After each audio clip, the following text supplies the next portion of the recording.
Olá a todos, sejam muito bem-vindos a mais uma videoaula da disciplina Gestão de Processos. Eu sou a professora Carolina Foscaches, professora especialista dessa disciplina.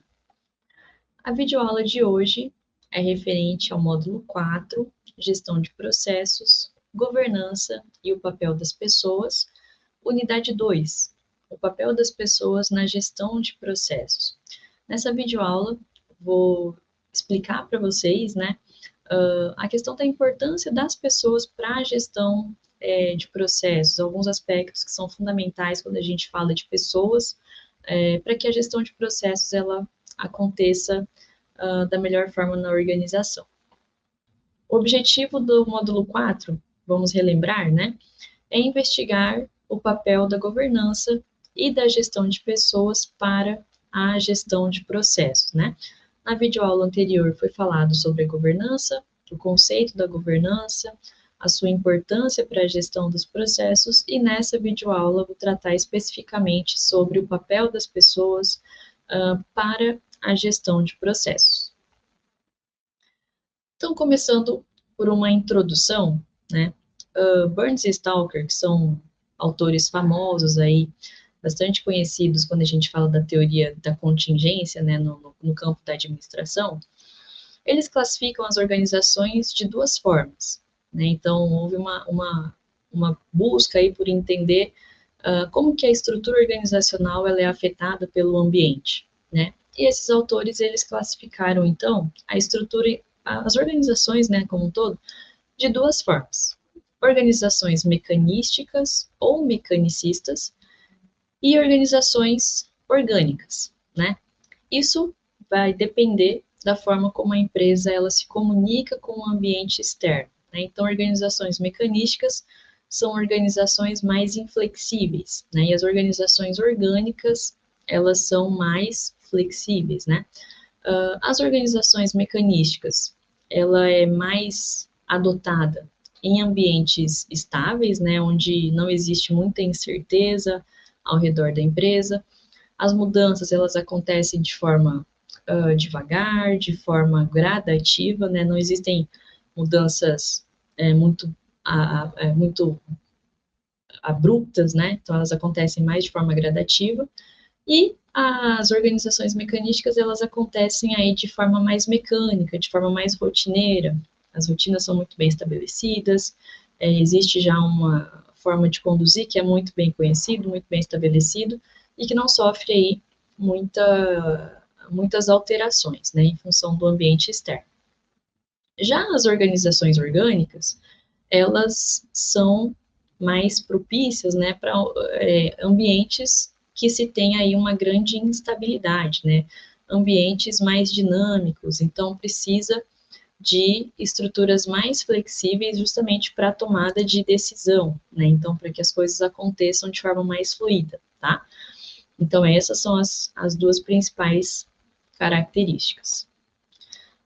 Trouxe para vocês aqui, as duas figuras que mostram, então, organizações no modelo mecanístico, Então, a gente tem uma estrutura hierarquizada, mais voltada aí para o tradicional, Então, a gente tem ali o executivo, o diretor da empresa, os cargos diretores, cargos gerenciais, Então, existe uma linha hierárquica muito clara, a coordenação, ela é muito centralizada, A tomada de decisão, ela é mais centralizada, não existe muita flexibilidade. Então, esse tipo de desenho organizacional, ele é mais indicado para contextos estáveis, com mudanças gradativas. Do outro lado aqui, do lado direito da figura, a gente tem o desenho orgânico, uma estrutura de uma organização orgânica, Então, a gente tem, por exemplo, aqui, organizações que funcionam por equipes, Então, eu tenho equipes de trabalho que são formadas, as pessoas, elas podem compartilhar, de equipes diferentes, participar de equipes diferentes. Organizações em redes, por exemplo, hoje se fala muito em organizações em rede, empresas que trabalham com outras organizações, que terceirizam parte dos seus processos, para outras empresas de fora, e aí existe um núcleo central que vai fazer toda essa coordenação, né? Mas justamente para quê? Para responder a ambientes mais dinâmicos, né? A ambientes mais incertos, né? Então a gente tem uma estrutura mais orgânica que é mais flexível, ok? E o que acontece, né? Segundo os autores, é falado que no contexto brasileiro as pessoas elas estão mais próximas ao tipo de organização orgânica, né? Então pensando aí em todo o contexto do Brasil, as pessoas elas estão mais acostumadas, né, com organizações que estão mais sujeitas, né, a alterações causadas aí pelo ambiente, né? Então, o profissional brasileiro, ele está mais acostumado a lidar com esse tipo de organização, que são organizações mais flexíveis, mais dinâmicas, que justamente se configuram dessa forma para que elas possam responder rapidamente ao mercado, ok? E dentro desse contexto, né, então, de ambientes de organizações flexíveis, né, que necessitam aí de dar respostas rápidas, né, trabalhar muito por processos, processos em organizações diferentes, interagindo com empresas de fora, então processos que atravessam as barreiras organizacionais, né, é necessário que esse profissional, ele tenha algumas características, né, que ele desenvolva algumas habilidades. E aí, então, nessa videoaula especificamente, vou falar mais, né, sobre a questão das competências, né, então, o que são competências, a importância das competências para a gestão de processos, a liderança, né, que a gente já viu na aula anterior, né, falando que a liderança ela é crucial para a gestão de processos, e a cultura organizacional, que também é um elemento chave para o sucesso na gestão de processos, né, da questão de ter o cliente como foco, na questão do orientar o trabalho em equipe, então tudo isso está imerso aí na cultura organizacional da empresa.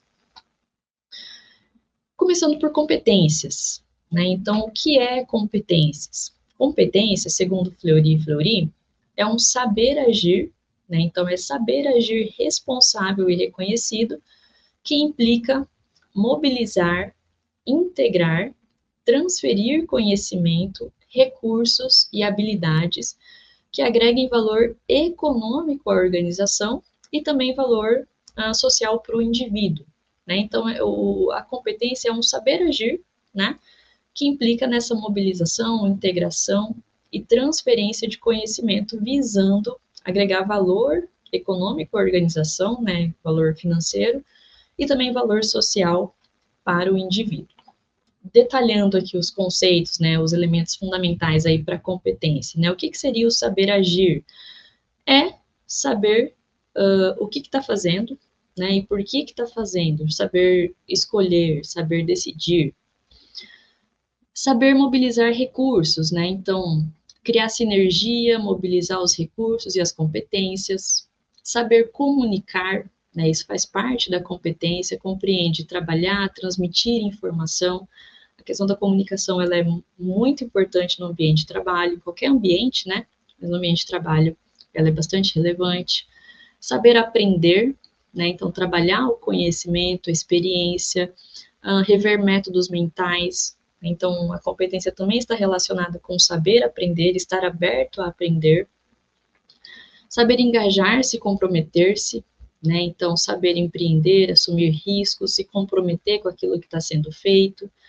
Saber assumir responsabilidades, né? Então, ser responsável e estar disposto a assumir responsabilidades.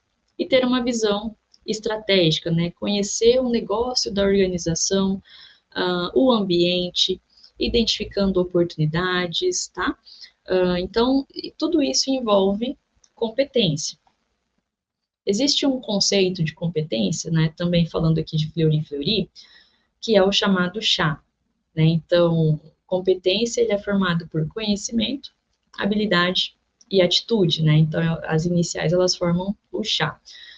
Então, o conceito de competência ele é pensado como conjunto de conhecimentos, habilidades e atitudes, né? Isso é o conjunto de capacidades humanas que vão justificar um alto desempenho, acreditando-se que os melhores desempenhos estão fundamentados na inteligência e personalidade das pessoas, tá? Então, aqui um conceito aí de competência. As competências, elas devem, então, agregar valor econômico para as organizações, né, no sentido de buscar mesmo um retorno financeiro, e também tem a questão do valor social para o indivíduo.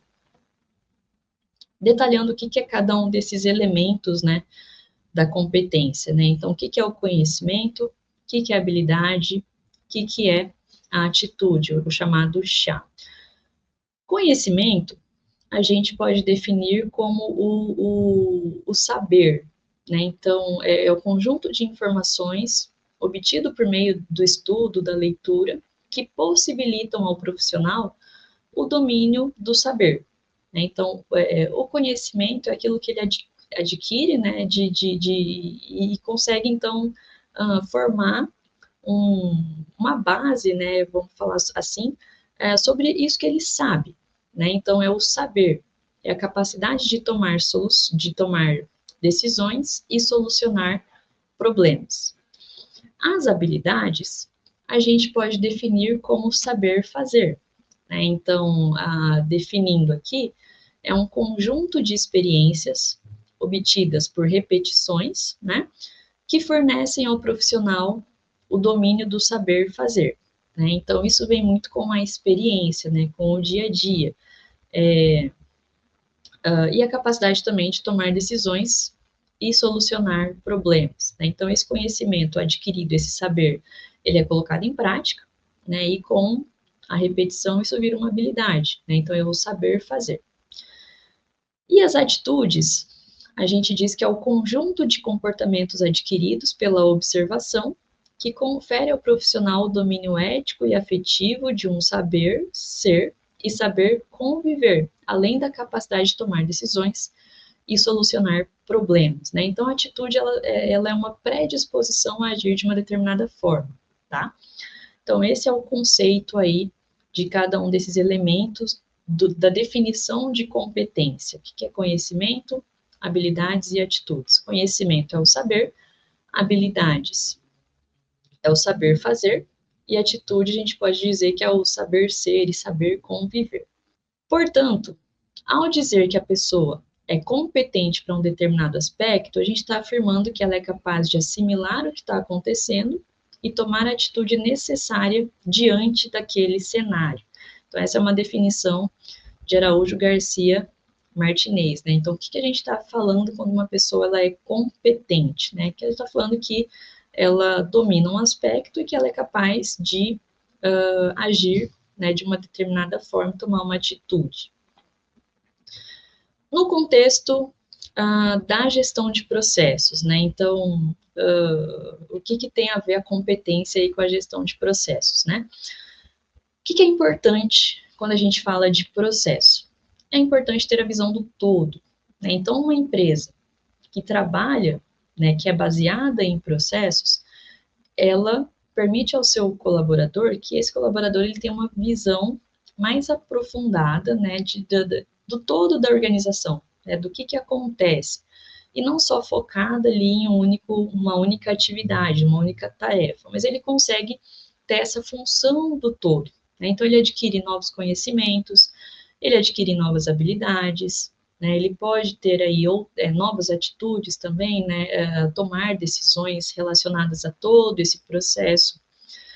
Isso possibilita também saber exatamente onde está o problema, né? Então, quando a gente está muito focado ali numa atividade, numa tarefa, muitas vezes a gente se perde, né? E não consegue enxergar o resto. Então, quando a gente trabalha por processo, a gente consegue ter conhecimento, né? Enxergar esse todo e a gente consegue, então, identificar locais de onde está vindo determinado problema, tá? E, ao adotar esse modelo de gestão e encarar a organização de forma horizontal, as competências, né, ou então as incompetências, né, a falta de conhecimento, a falta de habilidade ou a falta de atitude, ela pode se tornar mais evidente, né? Então, ter essa visão do todo, ter essa visão mais horizontalizada aí de como que os processos acontecem, permitem aí uma maior identificação das competências, né? Então, de repente, eu posso ter um funcionário que se destaca, né, em uma determinada função ali, e isso vai ficar mais proeminente quando eu estou falando de processos, tá? A liderança, já conversamos sobre isso também em videoaulas anteriores, né? Então, primeiro, né, o que é a liderança? A liderança, ela pode ser vista tanto como um processo, né, que seria ali o processo de influenciar as pessoas, né, uma influência não coercitiva, não com punição, com ameaça ou por causa do poder que a pessoa exerce, mas é uma influência pura, né, a pessoa ela tem esse dom de influenciar as pessoas, né, então é um processo, né, de influência não coercitiva para orientar e coordenar as pessoas, os membros do grupo, seja o que for, né? Isso é muito importante quando a gente fala de processo. E também a liderança ela pode ser vista como uma propriedade, né? Conjunto de características que são atribuídas às pessoas que demonstram usar essa influência com sucesso. Então, a liderança, ela é um processo, né, no sentido de ela influencia as pessoas e ela também é uma propriedade, né? Então, tem pessoas que têm um perfil de liderança, né? Isso é propriedade da pessoa, ok? E é importante destacar que a liderança, ela não envolve força e nem coerção, né? Então, é uma liderança realmente que ela consegue inspirar as pessoas, independente de poder, independente de cargo, mas é inspiracional, né? As pessoas, elas acabam seguindo, né, o que é orientado ali pela figura do líder, ok? Então, não precisa de punição, de ameaça, mas é realmente algo natural. E aí vem a questão, né? Todo chefe é um líder? Né? O que vocês acham, né? Todo chefe é um líder? Todas as pessoas que estão ali num cargo de mais alto escalão ali na organização, essa pessoa é um líder, né? É uma líder? A liderança, ela é diferente, né, de gestão. Liderança e gestão, elas são aspectos relacionados, mas não são a mesma coisa, né? A gestão, o gerente, é alguém que ocupa um cargo de gerência, né, um cargo aí de gestão, e o líder, ele pode ocupar esse cargo ou não, né? Então, a gente pode falar aqui que nem todo gestor é um líder, né? Tem gestor que não tem muito essa capacidade de liderança, e também a gente não pode falar que todo líder é um gestor, porque a gente pode ter líderes no contexto da organização que não estão de forma formal ali num cargo de liderança, né? Então, a origem dessa influência, ela pode ser formal, né? Então, que é conferida ali por um cargo, né, da organização, mas também pode ser uma liderança informal, né, de uma pessoa que não está necessariamente ocupando um cargo, tá? Então, nem todos os gestores são líderes. Então, eu tenho gestores que podem ocupar cargos de gestão que não têm capacidade de liderança, não têm essa habilidade, né? E também nem todos os líderes são gestores. Vou passar aqui com vocês, né, algumas das principais teorias sobre liderança, né? A gente tem as primeiras abordagens, né, que são as primeiras abordagens que trataram sobre o assunto da liderança lá atrás, né? Então, a abordagem dos traços. O que essa abordagem traz, né? Traços pessoais, né, de caráter ali, que diferenciam líderes de não líderes, né? Então, você pega a figura de um líder e a figura de um não líder, né? O que tem de traços de caráter, de personalidade na figura do líder? E o que tem, o que não tem na figura do não líder? Então, eles se relacionam muito essa questão da liderança com personalidade, com caráter da pessoa, né? Qual que é a crítica da abordagem dos traços? É que a liderança, então, ela não pode ser aprendida, né? A pessoa, ela nasce aí com essas características e isso vai indicar se ela será um líder ou não. A crítica é que, então, a liderança, ela não pode ser aprendida, não pode ser desenvolvida, né? O que não é verdade, né? A liderança, claro que, assim, tem gente, né, que realmente nasce com um perfil mais de liderança, mas essa liderança também, ela pode ser desenvolvida, tá? E a abordagem comportamental ela buscava identificar comportamentos que diferenciavam líderes de não líderes, né? Então, qual o comportamento que existe aqui nesse líder e qual o comportamento que não existe aqui nessa pessoa que não possui um papel de liderança, uma habilidade de liderança, né? Então, aqui já está relacionado mais aos comportamentos, né? E não mais a traços de caráter e de personalidade. Então, essas aqui foram as primeiras abordagens sobre a liderança. Aí a gente tem os modelos de liderança situacionais, né? Esses modelos eles assumem que o comportamento adequado do líder ele vai variar de uma situação a outra, né? Então por isso que ele é chamado aí de modelo de liderança situacional, ok? Qual que é o objetivo da teoria situacional?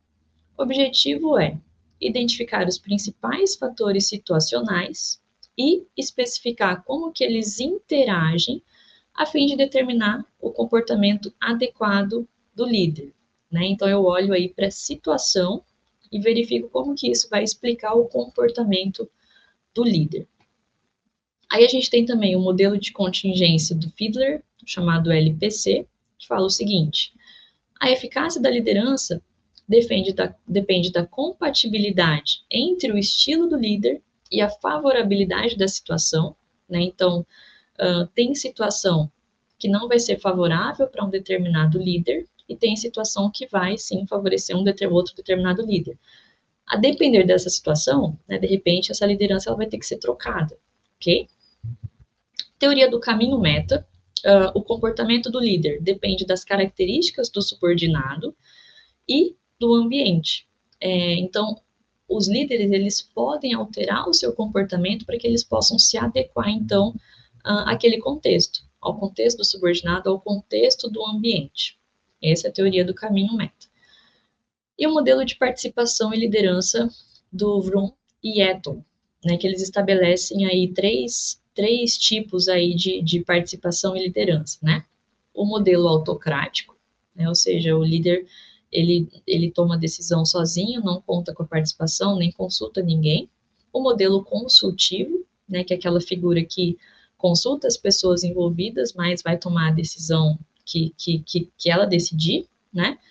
E o perfil de liderança em grupo, né, onde essa decisão ela é compartilhada, né, com as pessoas e a decisão ela é tomada de forma conjunta, tá? Então, aqui a gente está falando das principais teorias de liderança.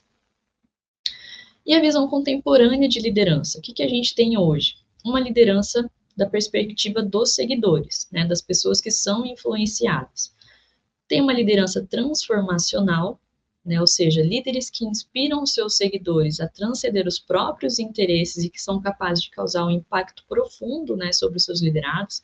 E a gente tem alguns exemplos, né, por exemplo, Nelson Mandela é um grande exemplo de líder de liderança transformacional. Liderança carismática é o tipo de influência baseada no carisma pessoal, né, do líder. É uma forma de atração interpessoal que inspira apoio e aceitação. Então, é justamente aquela figura que ela inspira, sabe? Que ela tem esse carisma, que as pessoas, elas estão juntas porque é bom estar com aquela pessoa, né? Mas não que ela tenha ali nenhum tipo de punição ou alguma medida coercitiva, mas é porque aquela pessoa, ela tem esse potencial, né, de inspirar as pessoas. Então, essas aqui são as visões contemporâneas de liderança. E quando a gente fala de liderança na gestão dos processos, né?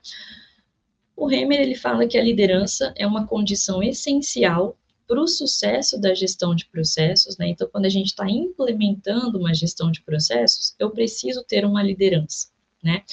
E tudo começa, né, com a alta direção da empresa. Então, essa alta direção da empresa que está aí conduzindo essa transformação, né, numa gestão de processo, ela precisa ter essa capacidade de liderar, de inspirar as pessoas a mudarem para essa visão, né? Então, a alta liderança, ela precisa estar empenhada, né, com essa mudança de visão, né, para uma gestão baseada em processo, bem informada e apaixonada nisso que está fazendo, né? Porque dessa forma ela consegue transferir para as outras pessoas, né? Adotar uma gestão por processo vai levar a grandes mudanças na organização.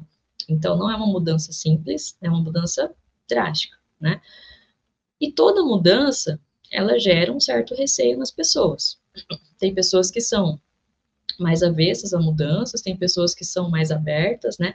Mas existe um receio, né? Todo mundo gosta de mudança, você gosta de mudança, né? Então, essas mudanças, elas podem gerar um certo receio, né? Então, a liderança, ela precisa conduzir todo esse processo, ok? E aí, somente os executivos aí da alta direção é que podem autorizar que tais mudanças aconteçam. Então, a liderança, ela está muito envolvida com a gestão de processos e com a implementação desse formato aí nas organizações, né? É muito importante essa liderança ser bem desenvolvida e ter essa capacidade, então, de levar as pessoas para essa mudança também.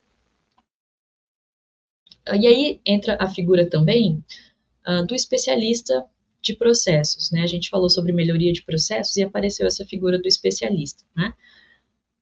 Essa pessoa, ela tem também que ter, além de um autoconhecimento técnico, né, conhecimento, habilidades, a questão comportamental também é bastante importante, né? Então, essa figura do especialista de processos é uma figura que demanda muito da liderança, né? É intrínseco ao trabalho do especialista ter que engajar pessoas, convencê-las, direcioná-las para algo novo. Ele é, no caso, um líder de mudança, né? Então, ele precisa ter essa capacidade, né? O especialista de processo, o especialista da melhoria, lá na questão da melhoria de processos, né? Ele tem que ter essa capacidade de liderança, de levar as pessoas, de engajar as pessoas, de manter as pessoas engajadas ali durante alguma atividade, né? Então, além da habilidade técnica, precisa muito da questão da liderança. E, por fim, a cultura organizacional, né? Existe aí uma diversidade de conceitos quando a gente fala de cultura organizacional, né? E, apesar de existir uma aparente diversidade desses conceitos, existem características em comum, tá? Todas as definições de cultura, elas vão se referir a um conjunto de valores que são nutridos pelos indivíduos, tá? E esses valores, eles vão definir o que é um comportamento aceitável e o que é um comportamento inaceitável para aquela organização, ok? E esses valores, eles são reconhecidos pelos agentes da organização, ok? A cultura, ela é um conjunto de valores, né? E que esses valores, eles vão direcionar o que é aceito ou não ali no contexto organizacional.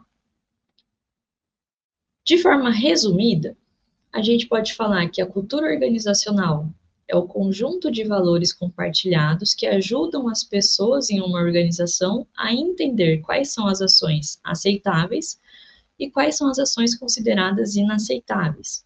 Muitas vezes, esses valores, eles são comunicados por meio de histórias, né, e de outros meios simbólicos. Então, essa cultura, ela pode ser começada, né, ser inicializada ali no funcionário quando ele entra na empresa, né, por meio de uma apresentação da história da empresa. E eu posso também ter figuras, né, que estão ali, símbolos mesmo na organização que vão me levar, né, também a retomar essa cultura organizacional, né. Então isso fica claro com a própria simbologia, né, de como que a empresa ela funciona, qual que é a sua cultura. Cultura é diferente de clima, né? Então, cultura organizacional é uma coisa, clima organizacional é outra. São coisas similares, né? E talvez uma coisa influencie na outra, tá?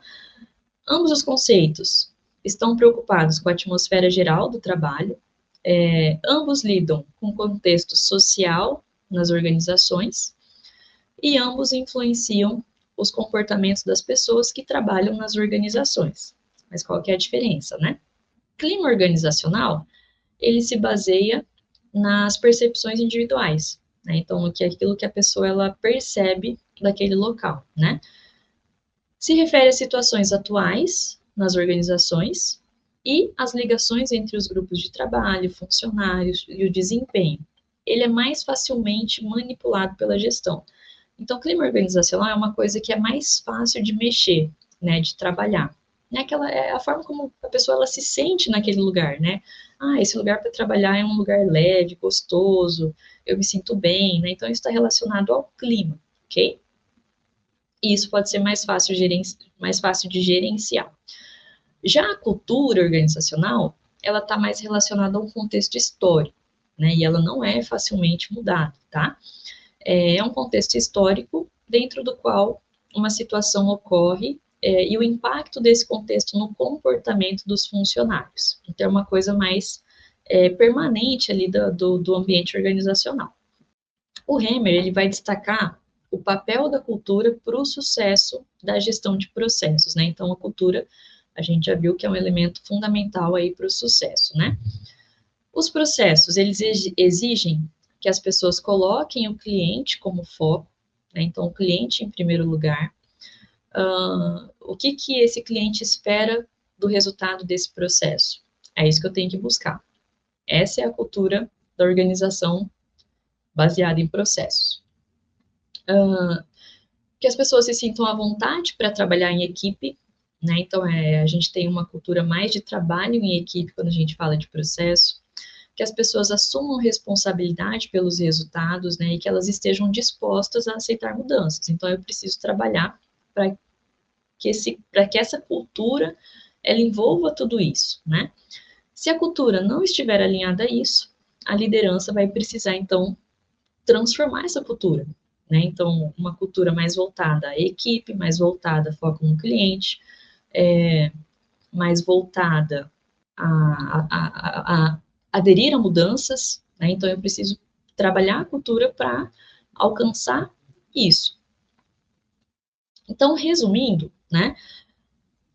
Araújo Garcia e Martinez, eles falam o seguinte: ficou claro, então, que a competência pode e deve ser conquistada, que a liderança não pode ser imposta e que a cultura precisa ser trabalhada em prol de novas propostas que surjam a cada dia, seja esta a gestão de processos ou não. Então, são 3 elementos fundamentais para a gestão de processos: liderança, competência e cultura organizacional. Retomando o que foi visto, né? Foi falado sobre competência, né? Qual que é o conceito? É o conjunto de conhecimento, habilidade, atitude, que vai gerar valor econômico para a empresa, valor social para o indivíduo. A liderança, né? Que é a capacidade de influenciar as pessoas. E a cultura organizacional. Deixo aqui as referências para vocês e agradeço a atenção.